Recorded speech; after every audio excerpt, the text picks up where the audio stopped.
Ilitugharimu takriban kilomita 31 kutoka kaunti la Nairobi hadi Mwalimu Farm iliyoko eneo ya Ruiru, kaunti ya Kiambu.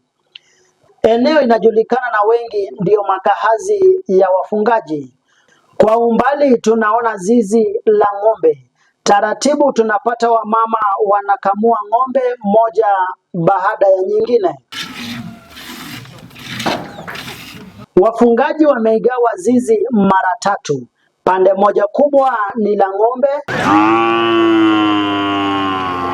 pande lingine la dama, na lingine la kondoo.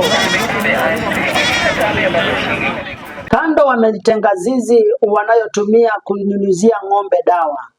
Sio lazima wayachemshe maziwa, wao hata uyanywa yakiwa mabichi.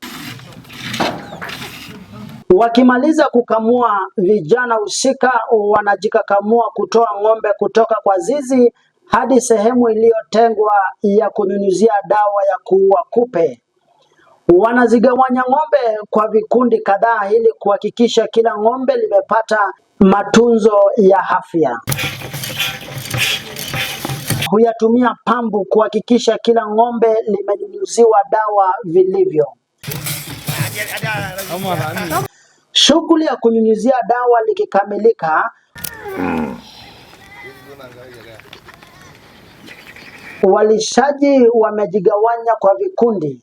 Taratibu wanahesabu mifugo kabla watoe kwenda malishoni. Wanagawanya mifugo kwa vikundi kadhaa, kila kikundi lina mchungaji wake. Wanatawanyika kwenda sehemu tofauti tofauti hadi jioni watakaporejea. Malori yanawasili kununua mbolea kwa wingi.